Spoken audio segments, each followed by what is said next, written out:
Because there is something different about us as BKs doing this work, because we're not just giving a talk, we're hoping to give an experience. We're hoping to put out a vibration that others can catch hold of and can be inspired by. So it's work on lots of different levels. And as anyone who has stepped onto the field of service will know, that we don't do anything on our own. We always have Baba with us, guiding us through the process. And I like to use Baba in really quite a practical way in everything that I do. So yes, of course, if you're sitting in meditation, you take yourself to Baba's sweet home and have a meeting in the soul world. But when we're physically doing things, I like to bring Baba down to where I am and have Baba right with me. And so being aware of where Baba is for you in that moment, for me, when doing a presentation, is really important, because otherwise it's just you and your mind, intellect and sanskars, whereas actually we have a director that we can work with very closely. And it's quite interesting for me because I used to work in radio, as Marion said, for 15 years, and you'd wear headphones and your producer would speak into your headphones throughout the program. Often whilst you're speaking, you've got to be listening as well, because someone is talking in your ear whilst you're speaking. So I suppose I was quite well trained in this ability to listen out for instructions. So now, as Brahmins, of course, we don't have a producer talking in our ears, but we do have Baba the director. And it feels for me very similar, the way in which ideas will come into my mind as I'm speaking, questions will pop into my mind, and it feels like Baba is working with me. And so we're going to do a little exercise on where is Baba for you. So it's not just Baba, but also the person that you're talking to, because Zoom is a very intimate medium. You know, you get quite close up and personal to someone. It's not like giving a talk to a gathering of, you know, in the days pre-COVID, we used to give a talk to maybe, you know, 200 people, 300 people. And that requires a very different level of presentation, because you're talking to a big audience. You have to project your voice, make sure everyone can hear you. In this Zoom medium, it's very small, it's very intimate, it's very personal. And even though many people might be listening, you're really only ever talking to one person. So, you know, my first top tip would be to try and imagine in your mind one person that you're talking to. And it needs to be someone who you're quite familiar with, and someone who you feel supported by. I would very often use a picture of my grandmother, because I knew she would have the time to sit there and listen to what I was saying, whereas my mother was always too busy. She would never sit down for more than 5 minutes, but my grandmother had time. So I imagine I'm just talking to my grandmother, to one person, and that immediately brings out the intimacy. So I've got one person I'm talking to, and then I've got Baba with me as well. So we become like a little Trimurti, me, Baba, and the one person that I'm talking to. Yeah. So maybe just have a moment to think who that one person could be for you that you're talking to. And that will bring about the intimacy, the quality that you're looking for in a Zoom presentation. So where is Baba for you? I mean, this is a practice which I think is good for doing anything in your life. Where is Baba for you? And we have different times of the day when Baba can be in different places. So if you're feeling really apprehensive about doing this talk, maybe you put Baba in front of you. Baba's in the front and you're standing behind Baba. So it's almost like you've got Baba's protection and you're standing behind Baba. Or maybe Baba is your partner, and you have Baba on the right-hand side of you, and you're holding Baba's hand with your right hand. Or maybe Baba is your child and you're holding Baba with your left hand. But for me, Baba's always behind, up a little bit and behind, and speaking so that I can catch what he's saying in my ears, standing behind me. So before talking, imagine who it is you're talking to, this one person, and try and get clear on where you would like Baba to be for you in that moment. And of course, it can change in the next moment. And there are two schools in the study of religion when it comes to a relationship with the divine. One is called the cat school, where you just let go, completely let go, and allow the divine to pick you up by the scruff of your neck and carry you. And it's all about surrender. It's all about letting go.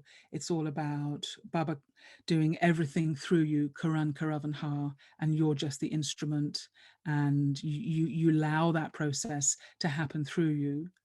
And the other school is the monkey school, where the little baby monkey clings on to the mother monkey, and we hold on to Baba really tightly.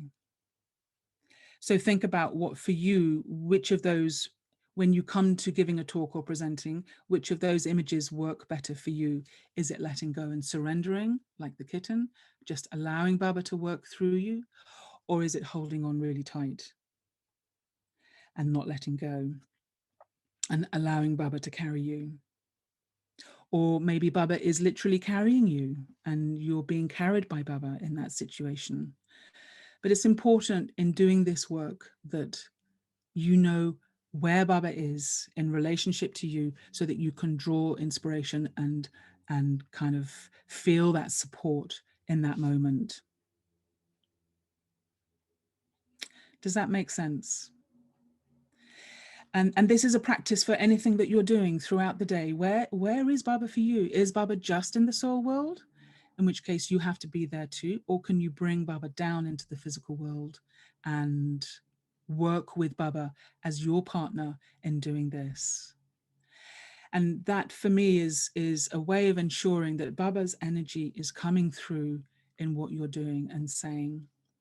So we're just going to take a couple of moments, and I think possibly play a little bit of music and just give you just a couple of minutes to really, in your mind, put Baba in these different places and feel which one works for you in this moment. So imagine you're sat in front of your computer, you're about to start speaking. Where for you is Baba in that moment?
Philippa, Mm, we wanted to ask people to put their answers in the chat box, huh?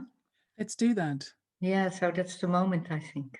So if you'd like to put for you where Baba was in that exercise in the chat box, and let's just see whether we have Baba in front, behind, to the left, to the right, whether you're being carried by Baba. Maybe you're even sitting on Baba's shoulders. That could be another one. If you think about it, souls have waited probably not 5,000 years, but thousands of years for this moment of meeting the divine source in a real way. This is their moment, and you are the instrument for them to have that meeting. You are the signpost, the signal of how they move into that experience.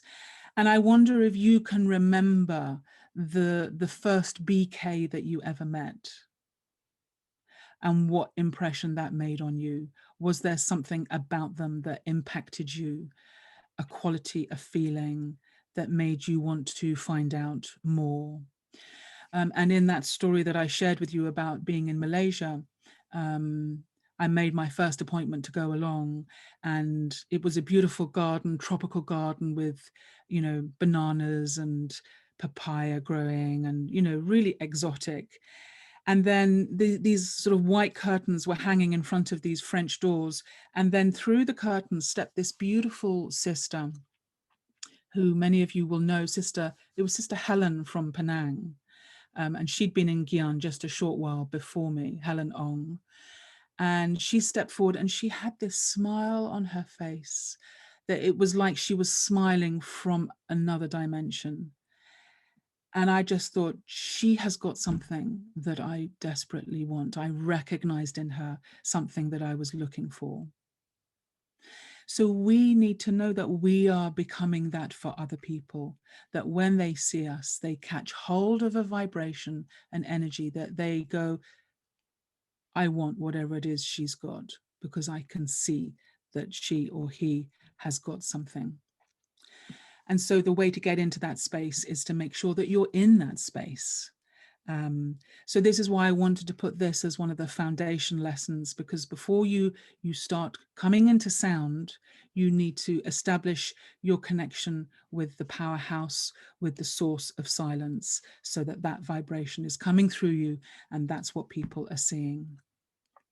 And honestly, that work will do the work of anything that you may or may not say.